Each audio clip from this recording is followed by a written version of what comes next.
voices, strong opinions. No topic is off limits. Let's dive in.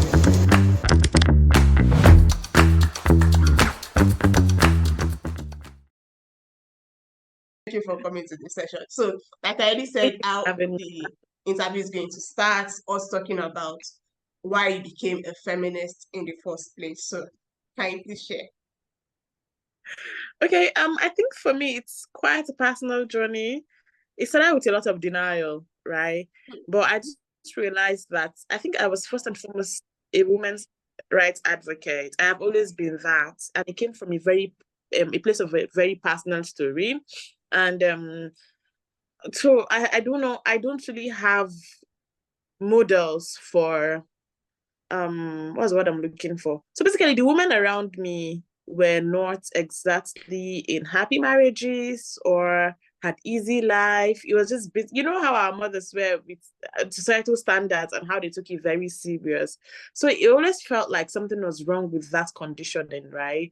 And I think that I started my entire work started from around ending sexual and gender-based violence specifically, because I have had friends that were abused. I have seen the effect of what it had in them, and a lot of it just did not make sense. And I knew that I wanted this to end one way or the other. So when I had my first opportunity to join a movement and advocacy against SGBV, and also to lend my voice in making sure that the VAPP Act was passed, and it was like, oh my God, I am definitely jumping on this. And I jumped on it. And at that time, I would not even agree that I was a feminist. I'm just like, nope, I'm just really just defending the rights of women and girls. I'm just really about making sure that women and girls in this patriarchal economy have a better way of life, making sure that they are able to, thrive, they are economically viable, etc. And that was just it for me.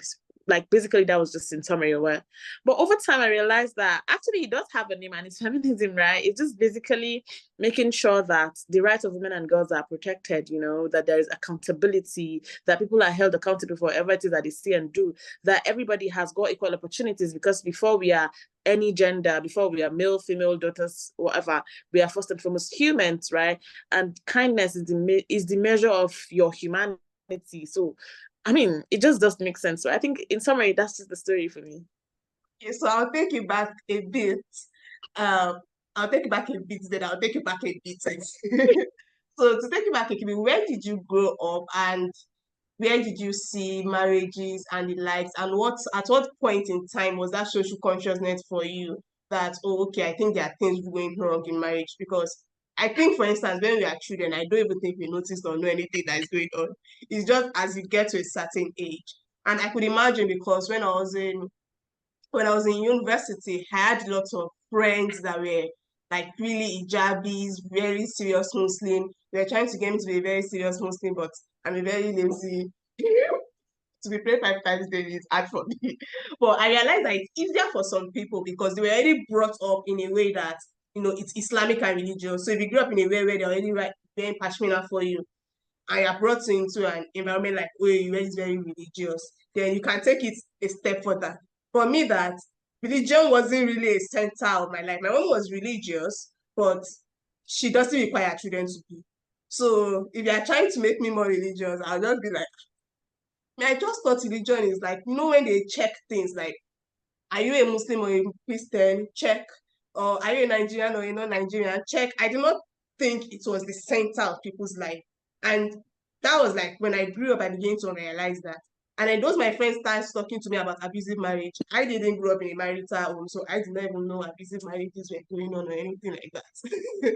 So you would say that there's a difference in how things shape people's world of view. That's why I wanted to understand, like, where did you grow up, and how were you able to see all of these marriages and problems? You said some of your friends were married, or you saw some of the marriages around you. Is it family marriages? Is it that of friends and things like that? So just to give people a little more insight into all of these things. I grew up in northern Nigeria, right? So I grew up in northern Nigeria, and you know that oftentimes northern Nigeria specifically, women are not allowed rights. In fact, women are not perceived as persons with rights. So just imagine. So I grew up in, okay, so it was like a quarters so to say, and I had plenty of neighbors. So it was mostly story buildings. It was a bunch of story buildings, right? So I had plenty of neighbors who were mostly all married. It was a work quarters. So it was basically my father's colleagues from work and their families. So I grew up around. So I think plenty of the abuses I saw around there. I saw it like firsthand. I saw from my neighbors mostly. I saw oftentimes their wives were always home, and you could really see that it was not it. Like it was giving suffering, it was giving I cannot get things done by myself. And I don't know, something about that just did not sit well with me. And I think for me, funny thing is, while I was growing up, my dad was not very, very strict with religion. I think for me, I found religion again personally. It's a personal journey for me. I just wanted to really clarify that. My dad also was at some point when I was growing up was not very, very strict with religion though. Well, when I grew up, maybe 18-ish, I discovered religion again for myself, and I'm like, yeah, I want to do this. I want to do this hook, line, and sinker. And I think what also informed me, because like you said, when we're growing up, a lot of things were happening, but we're too young to make sense of it. I think for me, what really changed that was the fact that I read a lot of books. So my dad had this, mini library kind of thing, and there were plenty of books to read, and I read plenty of them. And I know that I've read books where women were, out there doing amazing things, and women were CEOs, all this fancy story things of women being CEOs, commanding men, being billionaires, and it was just so. I don't know, there was something so amazing about it. It felt so nice, and I felt like, damn, I want to be this. I want to do this. And every other thing that was not that did not make sense in my head. Any other thing that I felt like, oh, women had to just aspire to be married, just aspire to be housewife. And I'm not saying that it's bad. There are women who genuinely aspire to be that. What I'm just saying is that to make sure that you give them all of their options to choose from, to give them choice. Because oftentimes from when we were raised, we're always raised to only aspire to marry. It does not go beyond that. It takes a miracle for you, as at that time, back in the days, it takes a miracle for you to even go to the university after secondary school as a woman in Northern Nigeria. And all I'm saying is that make sure that these girls have all of the options on the table and allow them to choose. I'm just saying, do not take away their power of choice. Do not condition them to think that this is all that they can be. So yeah, I think a little view to how I grew up. I grew up in Northern Nigeria. I grew up around a lot of conservative people. States in Northern Nigeria. Which state? You said? I said which state? Niger State. Oh. Yeah, but I schooled in Sokoto, and I stayed in Sokoto for 10 years there-ish, because after school I got a job, so I stayed back. I think I did my NYC there. Yeah, so basically my life has been north, Northern Nigeria, That's nice. Yeah. I don't think I've been at the north before, so I find all of this very fascinating, and I'm just trying to picture single thing you'd say. And I think it would make sense that your reality and the things you see just makes you want to be a women's rights advocate. So for me, I've always seen advocacy as something I wanted to do. And, one day I just came across the word women's rights advocate, and I said, yes, this is it. I don't want to be a human rights advocate. I don't want to advocate for men and women. It is women, God, that my problem. It is women that, and after a while, I also didn't associate the word feminist with women's rights advocates. But it's just that when you say the most common sense thing, like women and men are equal, and then they say, oh, it's one of those feminists. What are these people talking about? And so I just changed my Twitter name to feminist, so that you're understanding. Like, don't expect, because it then looks like the people that has the ideology that women and men are equal, those are the people they call feminists, as though that is a bad thing. So just so that you understand my ideology and the way I think and the things I say and the things that will be coming out from my mouth from now till tomorrow, just see that feminist like this. And so that if you see any nonsense coming from you. But why did you think you resisted the word feminist in the first place? Because I know you mentioned that at first you said, no, I'm not a feminist.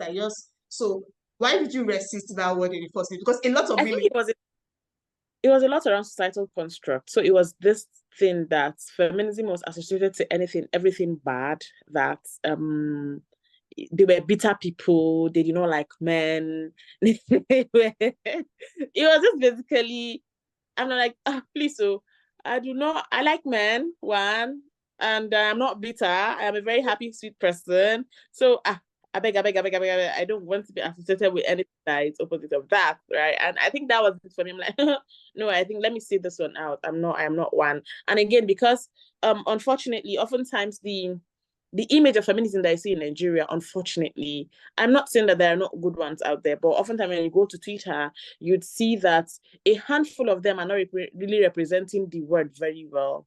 And it really gave me a cause for concern. I'm like, because, personally, I don't like double standards. I like that when people say something that they mean it, and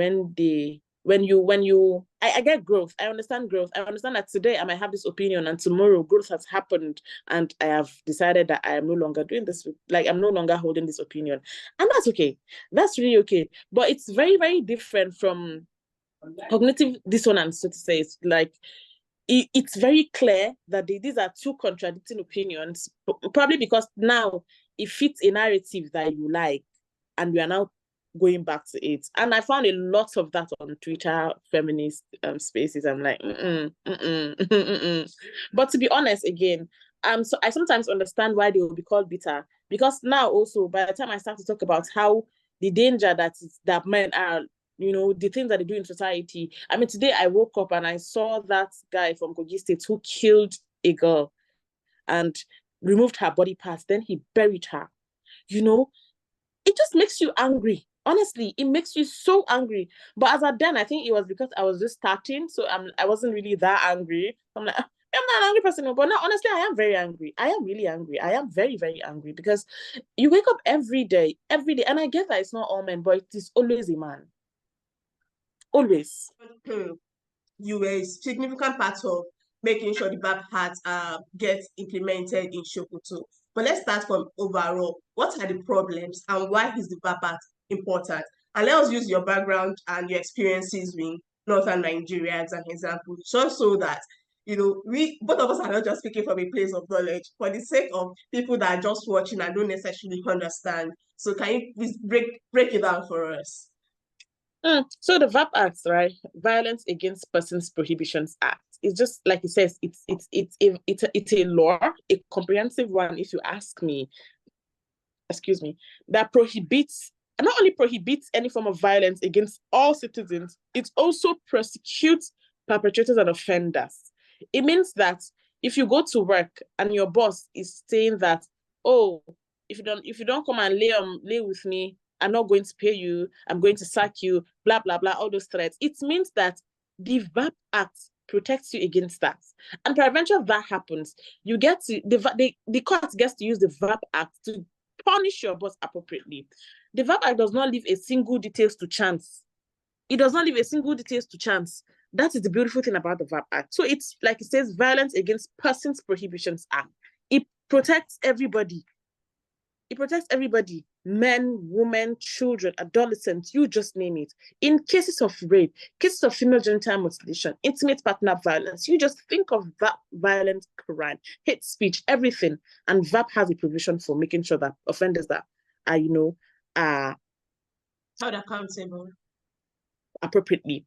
And unfortunately, before the coming of the VAPP Act, we wouldn't really say that we had a comprehensive law that really did what the VAPP Act did. I know in Northern Nigeria we had the penal code, but it's very obsolete. I mean, I think it has been there since Lord Lugard. Like, you can just imagine how old that document is, and that was our guiding document for punishing such offenses. It was so obsolete. It was not straightforward. It had a lot of holes. It just had to go. And then the VAPP Act came in 2015. They then Jonathan, the president, Dr. Goodluck Jonathan, then assented it, right? And before we had to start doing the advocacy to make sure that states domesticated it. It took a lot of work. And in fact, until last year, there were states that have not even passed and domesticated it. And I think till now, Kano has not domesticated it. So you can imagine waking up to see that, I think in Sokoto, it was domesticated in 2020, 2021-ish, thereabouts. And it was such a nice time, even though we're complaining that the implementation has not been very solid. We still have problem with the implementation, but at least the fact that it exists, it's in the system, is, just placates your worries that, eventually we are going to get the implementation right.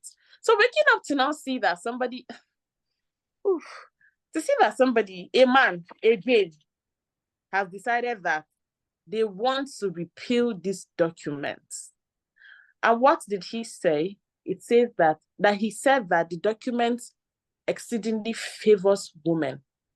But let's be very candid. The most vulnerable to violence, cases of violence, are women and children. In the past week, we have been going back and forth about one girl that was killed, one girl that was kidnapped, one girl that was murdered by a friend, by a neighbor, one girl that was abused. All of them were females and children, women and children. So I think that it is overly fair that we have a law that protects the vulnerable in the society.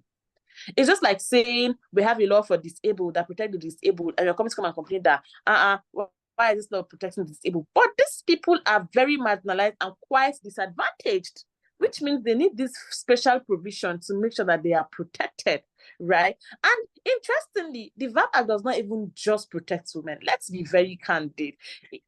In most cases of the VAPP, most of the sections of the VAPP Act, it was always saying that it was always for the citizen. It is always for the citizen. It's for everybody. But it's just that by the time you go to see places where the VAPP Act was used as a guiding document for judgment, it is always a woman who is involved. It is always a woman who has been abused. It is always a woman who has been murdered. It is always a girl who has been raped.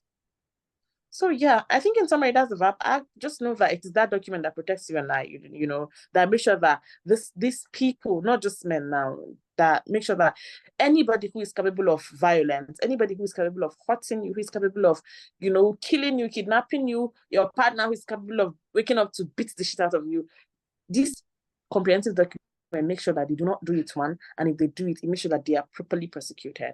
And why we're having this conversation today is because Senator Issa Jibril, who represents Kogi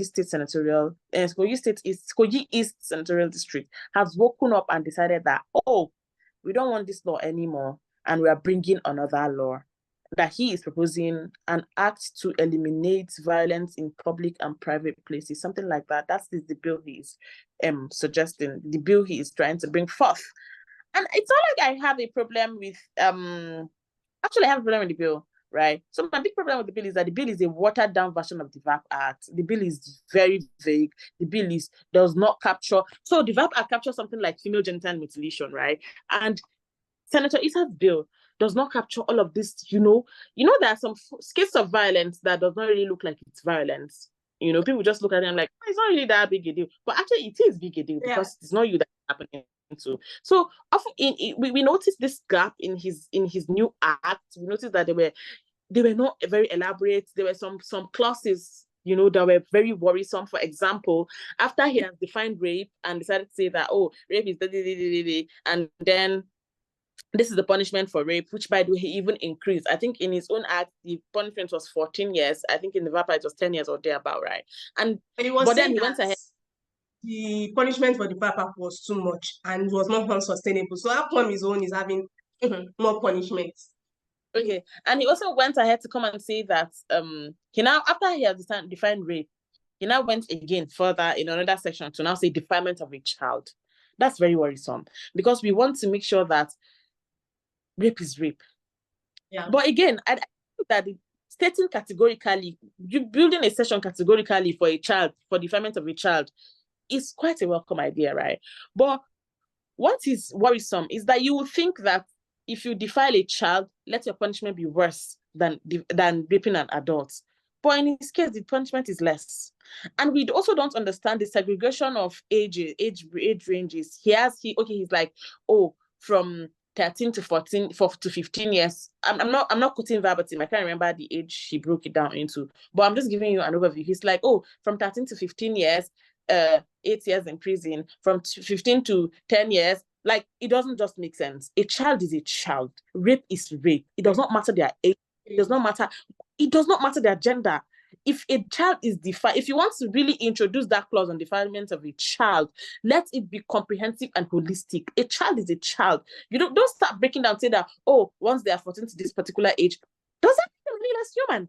Listen, yeah. Also in his acts, he did mention that he does not, he's prohibiting the publishing of offenders, their face, their name, etc. Do you get? That was my reaction. Like, say what?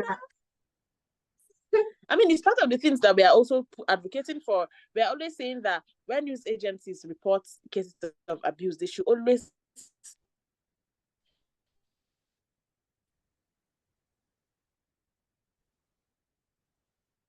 the names and faces of perpetrators that they're doing, because evil continues to propagate once it finds a clandestine environment. And it seems to me that is what Senator Issa Jibril's act is actually trying to promote. There's evil. Did he become a senator? You said? How did he become a senator? I don't know. I mean, I don't know. And it's even interesting to know that this is not the first time he's raising this motion. He raised it in 2022 and it did not scale through. And now in 2023, we are with a Senate House that does not really care about women, so to say, because you saw the incident that happened where one of the women in the House was shut down by the speaker and he had to come and apologize. I don't even want to go into that apology. I mean, I don't want to explain. I did not see it though. I did not see it. Oh wow. I think it was Senator Natasha and he just shut her down, and it was not a good sight. And later he now came to come and say that that kind of this same Senator Issa. No. The Senate Someone president. else. Okay. The Senate president, Fabio. Okay. And that kind of apology where somebody's like, I don't know, say it go vex you, but if it vex you, yeah, sorry.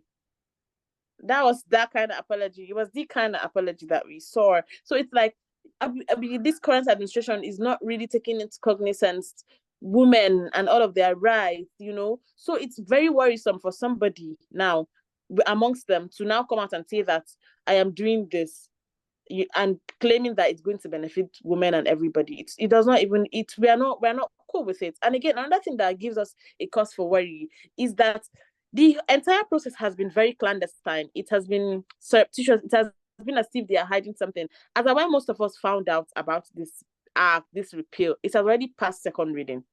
Yeah. As when we found out. If you are really doing something for the sake of the woman, if you're doing something for the sake of the citizens, Society. I think that you should be excited to let them know, let your constituents, you want to show it off to say that, oh, you put me in this house and I am not just sitting down, I am working, I am doing the work. And this is part of what I am suggesting. But I think that for you to want to hide this so bad to the point where it's like, hush, hush, hush, hush, nobody's knowing anything about it, it spells trouble. Right? It spells something very unholy. It spells I am hiding something. It spells I have an ulterior motive. However, we might be wrong. What we are now asking is, okay, Senator Issa Jibril, give us an audience. We want to talk. Recently I was on ASO TV, and the anchor person was telling me that she herself, as a media person, she has tried her best to get a one-on-one with him. It has been futile. She has not been able to have a conversation with him. If you're certain that this thing you're doing is supposed to protect people like you claim, why? What is it? Have this conversation. Talk. Probably there is a hidden wisdom that you are seeing that exactly. This is a very sad situation, though. We should not be smiling. We should not be smiling. Oh no, it's not funny. But there's a hidden wisdom. I bet open our eyes, sit down with us, and tell us the wisdom. Oh, you guys, this is what I think. Oh, this is my wisdom behind this. Trust me, but if we are very, very, very, very competent people. If we really see a point to what he is saying, we will champion it. We'll carry it on our head and be like, oh yes, this Senator Issa's view, it makes sense.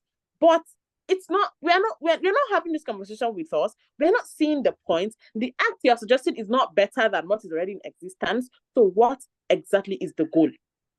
How does this benefit people? We're not even saying, okay, even we testify that the VAPP Act has got some little holes here and there, but it still makes it's still a far better document than any other document that protects against violence.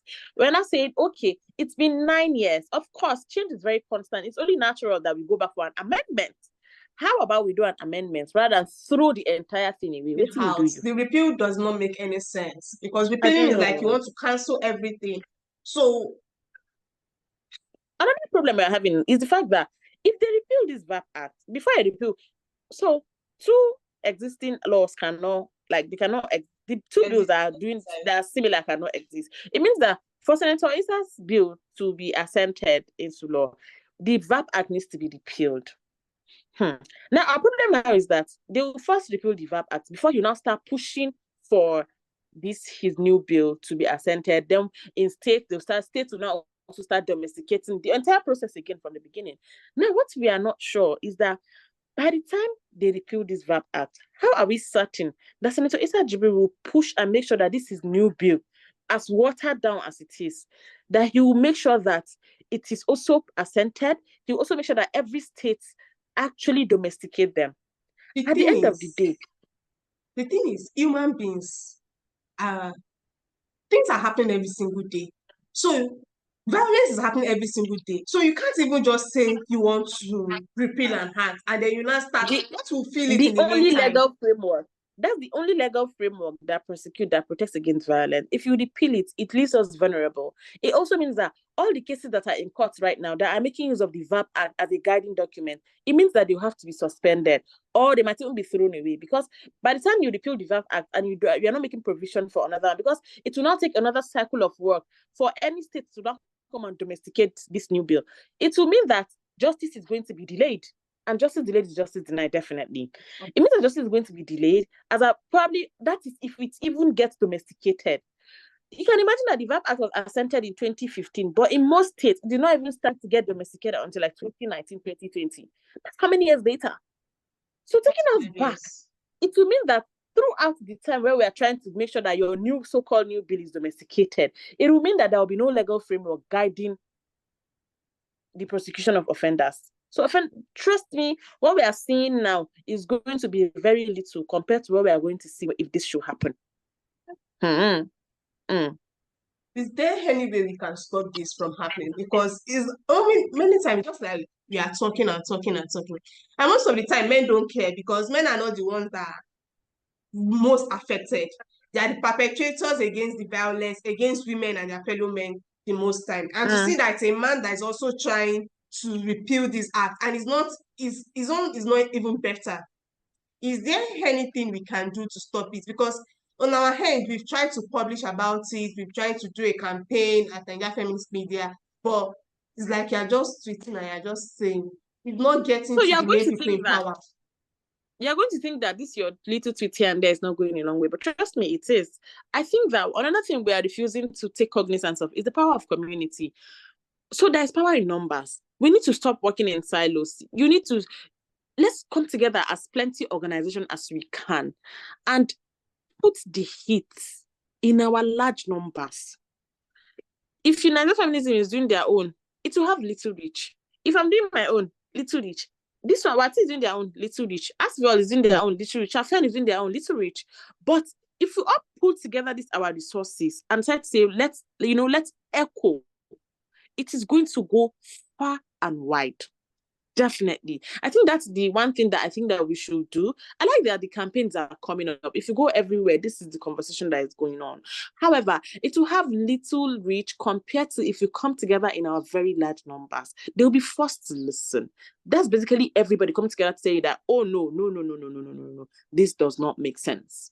So they will be forced to listen. That's one thing. And again, we need to create more awareness. There are people who this law, this VAPP Act, who it protects, that they do not even know about its existence. So they think that it does not concern them. So they need to know. If they know, they're able to also lend their voice to protect it. The VAPP Act has to be protected by every citizen because it protects every citizen.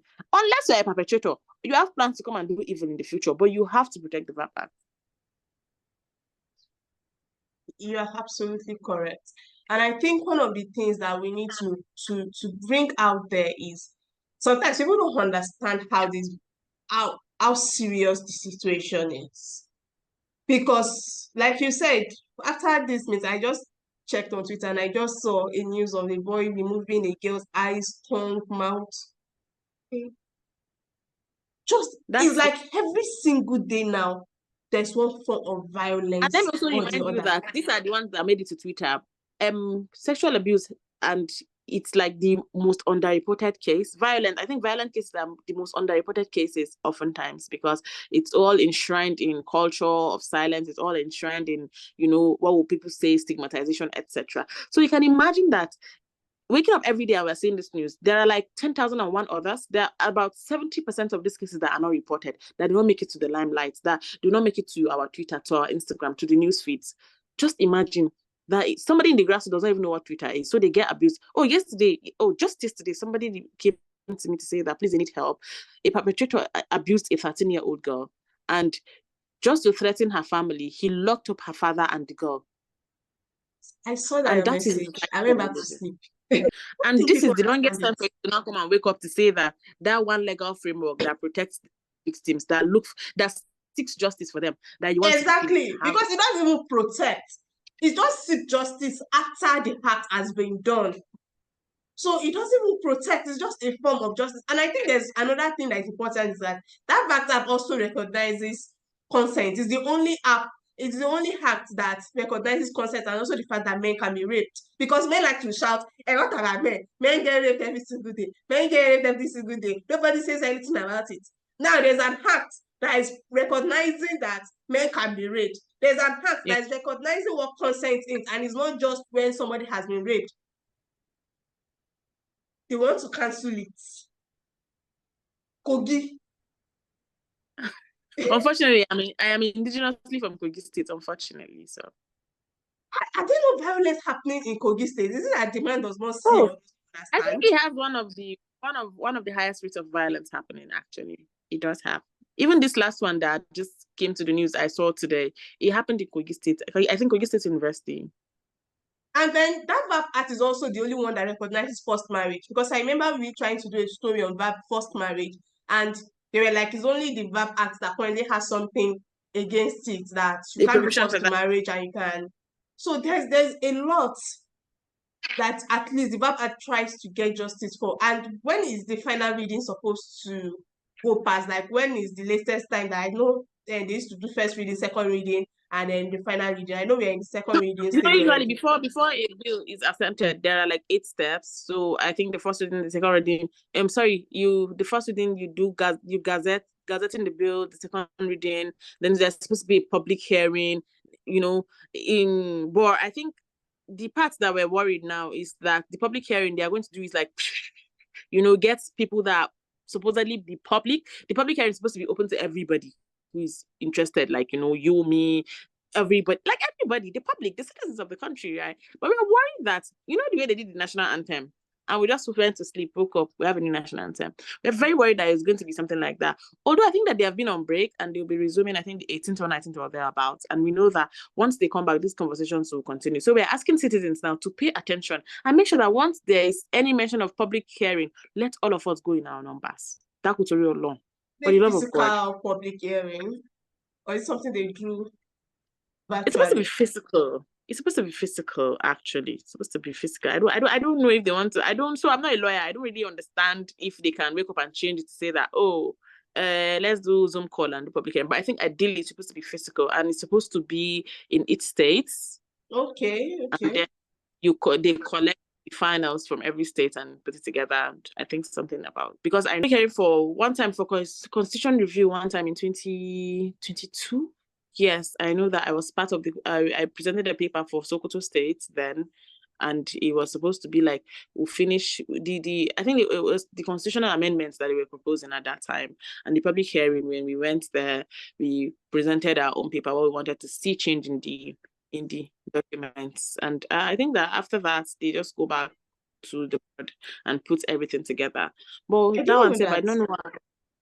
I didn't even know that you can go to public hearings or that. Do they announce this public hearing? Ideally, they should. I mean, it's supposed to be for the public, so ideally they're supposed to announce it and everybody's supposed to come. Yeah. Okay, so people can go present paper. We can go there and say, please don't change anything. Just leave the one that is there and build up on top of it, because that's what should happen. They should, because the current VAPP Act has a loophole, like you mentioned, but I think you just mentioned it very briefly. Can you remember some of the parts that needs to be improved upon? Oh, yeah. For example, I was talking about implementation. We have been calling for a GBV court So we want to impose a GBV court, for example. We want to see that there is a court that is specially created for the purpose of prosecuting issues of, for the purpose of treating issues of Male violence violence. against women. Yes. I think that's one. And number two, we also want to see a review for the punishment of most of these offenders, because it's like this current punishment is not, I don't know. I don't even know. It's like it's not enough. So we want to see a review. I think for now, this two I can remember. Okay. I think that makes very sense. I didn't think I asked you what you do aside from professionally. So I also went straight into feminism and VAPP Act. I think it will also be a good thing to know, and what your organization is doing as well. Okay, so I'm the team lead for Connected Hands for Family Health and Empowerment Initiative. Basically, what we do, we work around reproductive health and reproductive justice, making sure that especially adolescent girls are privy to sexual information, sexual health and rights information, being able to know what consent is. And we also work around making sure that they are properly equipped with soft skills. And, oftentimes when you talk about empowerment, people always think of, let's go and buy them washing, grinding machine. Let's go and teach them how to sew, etc. Well, we're not saying that's bad, but we're also saying that we want to make them fit, economically viable, to be able to fit into wherever they choose to fit into, giving them all of the options right in front of them. So we, in our organization, that's as Shafhen, we make sure that we take these skills to them. And beautiful thing we do is we always make sure that our trainings, whatever we do, we localize, because we work in Northern Nigeria, so we localize our content. If we're doing trainings for girls, I just came back from Kaduna yesterday or 2 days ago, and what we did, we went to go and teach them how to make reusable pad, because period poverty is another conversation that is quite lengthy. So we thought, okay, let's teach them how to make reusable pad. They could even make a business out of it. They could have a financial cost to that and decide to, market this their craft. And we also thought, of course, we taught them basic body anatomy, understanding their own reproductive health, their organs and reproductive systems, conversations that ideally they should have with their parents, but of course they don't have them, especially in Northern Nigeria. We do a lot around that. And we also work around the mother's maternal health, trying to make sure that, of course, the mother is literally where we all stem from, trying to make sure that she is also catered and taken care of. And we do a lot around that. We also work around ending things like FGM and other harmful practices. So typically that's what we do as an organization. And I personally, I do a lot of consultancy for program development, program implementation, and I also facilitate. So I am a facilitator, an international facilitator, and what I do is that, especially for change leaders, for survivors of abuse and sexual violence, etc., we see how to design human-centric approaches to create solutions to make sure that whatever it is that they have gone through, that other people do not go through them. And we also see to design healing solutions, how to help them get in touch with whatever it is that has happened to them, but to make sure that it does not hinder them from becoming holistic and complete members of the society. Because there's a thing that trauma does to you, it just kind of holds you back. So we try to make sure that survivors always know every potential that they have inside of them, and whatever it is that they have been through should not stop them from, And I imagine getting justice against the perpetrator would definitely try to facilitate it, because there's just this thing that happens where something happens and you are just seeing the person just living their life. And why are we all living in this world if we can't even let this world, be as good and worth living as possible? Because look at the work you are doing, it's very honorable and it's all very hard human life. I don't understand. Maybe Senator Issa does not understand that. Because it's literally about human life. I feel like it's not about politics. It's about human life. It's not about politics. I don't understand what is going on in his head. But if you have the opportunity to make people's life better, then you should. Absolutely. I agree with you on that one. And you guys' work is just so important that even the VAPP Act plays into it. How do you want to get ill people and make them vulnerable or functioning member of the society? While you are training them, there are other people that are trying to take advantage of them. If they do eventually take advantage of them, there's nothing protecting them. I don't understand what is going on in this country.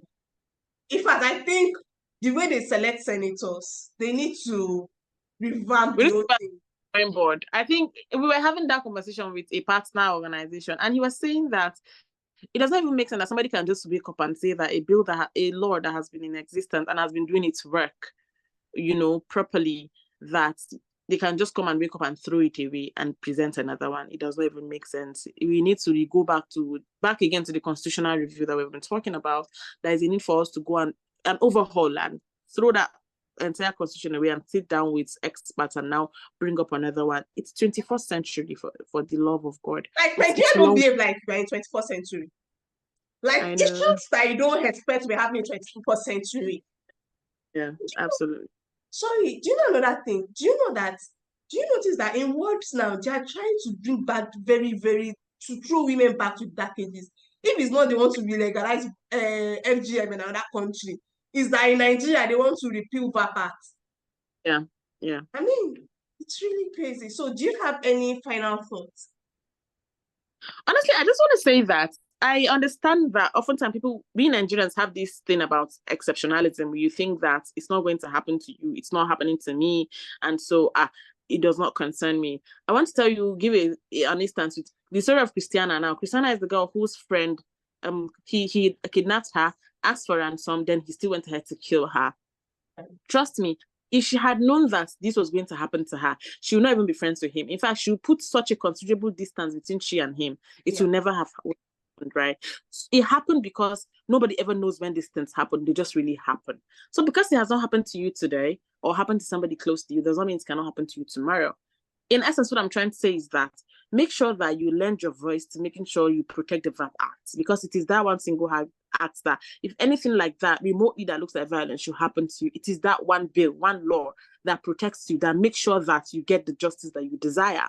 So please, protect the VAPP Act. Lend your voice in the little spaces, everywhere you go to, every single opportunity you have. Let people know about the VAPP Act. Tell them what is going on. Tell them what Senator Isajibili is doing. Tag him. Go back to your constituents, to your, senators. Ask them questions on Twitter. Tag them.